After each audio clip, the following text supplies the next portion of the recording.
Hey, love, welcome back to another episode of Rollerset to Mindset. I'm Angela B. Fuller, and I am your host. And what I love about being the host of this podcast is that I get the opportunity to help aspiring women entrepreneurs develop the right mindset that is needed to build confidence in their skill set. And and once you do that, I think you're off to the running. And so let's talk about that for a second about how do we build confidence in our skill set, in our ability to solve problems for our target audience. That may sound simple, but there are a few things that can prevent us from doing that. And that's what this episode is going to be about today. But before we dive in, I have a pop question for you.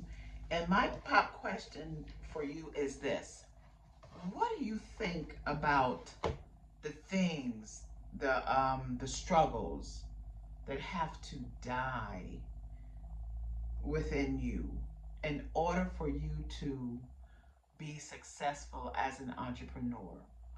In order for you to identify and clarify and then pursue taking the necessary steps that's going to allow you to be successful in your entrepreneurial journey.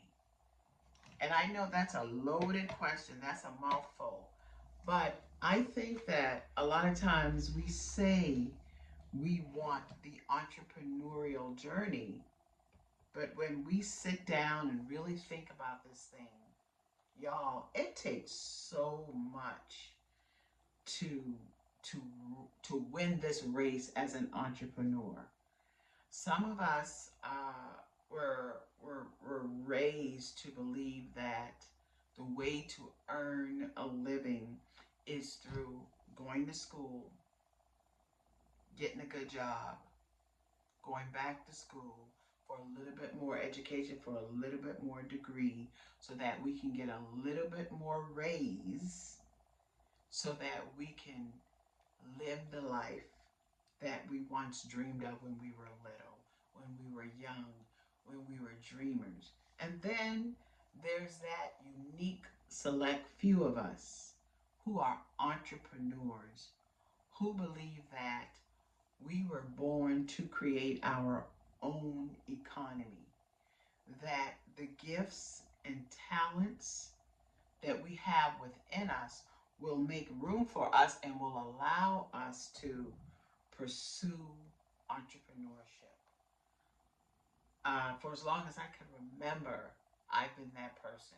As a matter of fact, for the past 35 plus years, that's what I have done to support myself and to support my family.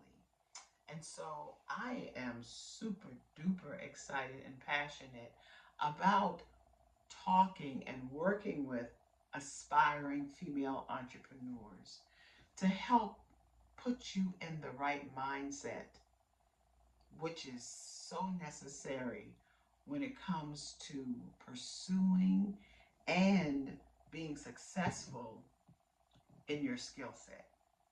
So let's talk about this for a second. How do we get clarity? How do we gain the confidence as an entrepreneur?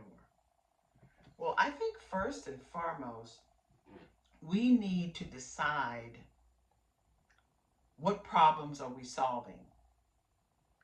And secondly, who are we solving the problem for? I've been an entrepreneur for the past 35 plus years as a salon owner. And now that I am certified for the past 5 years as a transformational life coach, and I have a desire to help women with their dreams and goals of becoming an entrepreneur and giving them the confidence that's necessary to make that happen, and also helping them with the mindset that is needed to make that happen. And so I had to decide, do I want to be the type of coach that is accessible or exclusive? Meaning, do I want to serve a large one to many type of audience as opposed to a one to one, a more exclusive type of audience? That's the first question I had to ask myself, and that is what I want you to ask yourself. Who do you want to serve, and what problem do you want to solve for that particular audience? Also, I also had to decide, do I want my business to be one that's very practical over a business that is complicated?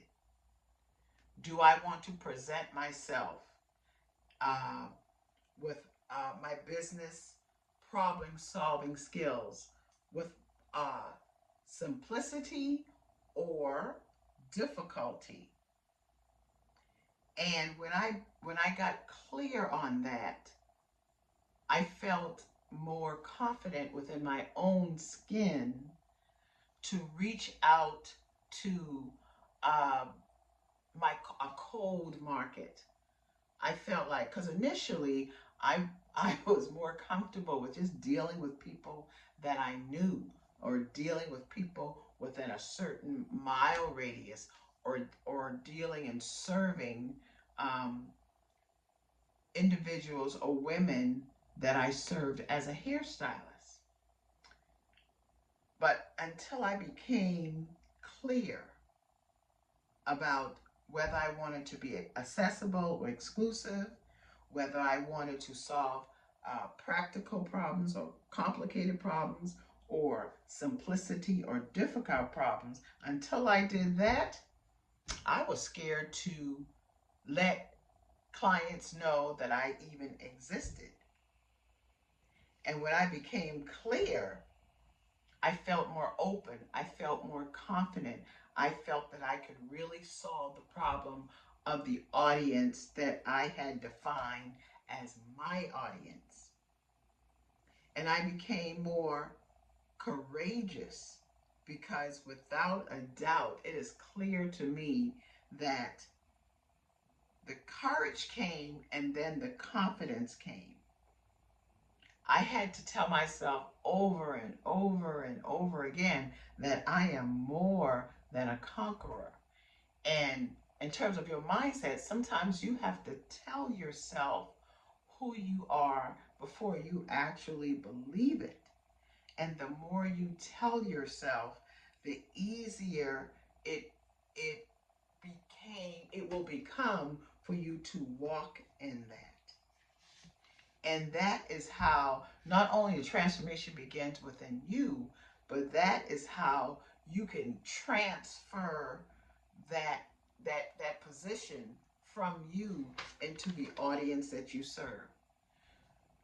So, and thirdly, I had to decide what had to die in me in order for me to move forward on my entrepreneurial journey. I had to turn off the limiting beliefs that I was applying to myself. But first I had to understand where these limiting beliefs came from. And a lot of it extended from my childhood. A lot of it extended from some of the times when I was afraid to do a thing, but then I didn't get the encouragement to keep going. Because when you come from an environment where, say for instance, as in my case, I'm the youngest of 10 children. And my brothers and sisters, my 9 brothers and sisters, their job was to keep me safe, was to protect me. But me being the youngest of 10 and being so curious, I always wanted to try new things. I wanted to try everything, and I never considered the possible danger that may accompany that. So with their job keeping me safe, there were certain things they kept me from doing, even though I felt I could do it. They kept me from doing it for what they felt was my protection. And so that can, if that happens often enough, then you begin not to trust yourself. You will begin to have limiting beliefs about what you can and cannot accomplish. And so it's like sometimes we have to rework our brains, rework our subconscious minds so that we take away the limiting belief and the negative self-talk and the negative self-doubt that was innocently placed in us. And that's not always easy work, because our ego, as someone told me once, that ego means edging God out. Our ego would have us believe that we are separate from that divine spirit that is within us, that leads us and guides us into all truth. And that ego sometimes prevent us from exercising that power that is within us. And we develop a sense of fear. We allow the emotions behind the fear to hold us back from pursuing our entrepreneurial journey. Instead of looking at fear as just a biological and sometimes a psychological um, emotion that is within us, and that if we continue to work towards our goal, that fear will subside. Now the fear will still be there, but we can still accomplish what we want to accomplish even with the fear. So I want to encourage you, in times in which you feel fearful, and times in which you feel like you can't do a thing, and you feel like you want to talk yourself out of your next step, or there's a limitations that sometimes exists within you, thinking it wants to keep you safe and ends up talking you out of your next step. I want you to remember that you can conquer all things through the spirit that lives within you. Okay? Um, and understand that you are not given a spirit of fear, but fear sometimes shows up. But you can balance that fear out by positive self-talk, moving forward with the fear. What do they say about fear? False evidence appearing real. There's no truth in it, because there's a difference in fear and danger. And if you're not in a dangerous situation, then you know it's a fearful situation, and you know that the fear is not real. It does not have the power to keep you from achieving what you want to achieve. You just got to be willing to walk towards your goal, walk towards your next, acknowledge the fear, but keep walking forward. And another thing we've got to learn to do, and I know I had to learn to do it, was to not live in the past, especially if the past was challenging, especially if the past was laid with self-doubt, limiting belief, negative self-talk.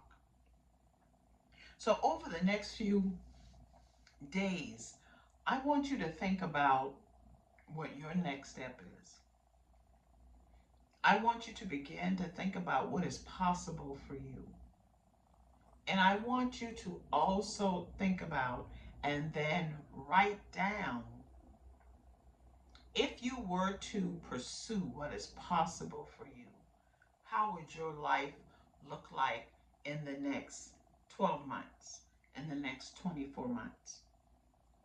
And if you are pleased with how it could look, then I want you to think about what are the small practical steps that you could do to make that happen. And then I want you to get to work in doing so. Now, what you can do is make a decision of how you can design your life, to not just think about, but put pen to paper and write out how you can design your, if you could design your life, what would that look like for you? And don't hold anything back. I want you to dream. I want you to think about it, dream about it, and then I want you to think big. When you think that you have done the best you can do, I want you to think just a little bigger. And then I want you to ask yourself, what is holding me back? And whatever comes to mind, I want you to put it in a box, a small box, a jewelry box, a small jewelry box. Because those things that's holding you back, they are small. They are smaller than you. So put those thoughts, those ideas in the small box that it belongs. And then I want you to cover that box. I want you to seal that box. And I want you to bless it, thank it for carrying you for as long it has carried you. And then I want you to dismiss it. And I want you to dismiss it by burying it in the ground. And tell yourself that that part of your life is over. That way of thinking is over. That view of seeing yourself as limited, as doubtful, as ego is over. And then I want you to plant new thoughts. Plant the seed of new thoughts and water those new thoughts. Give those new thoughts fertilization. Give those new thoughts sunshine. Give those new thoughts positivity. And then I want you to imagine and experience what those seeds are going to grow into. And that's where I want you to place your energy. That's where I want you to place your focus. Because what you focus on is what grows. Happy focusing.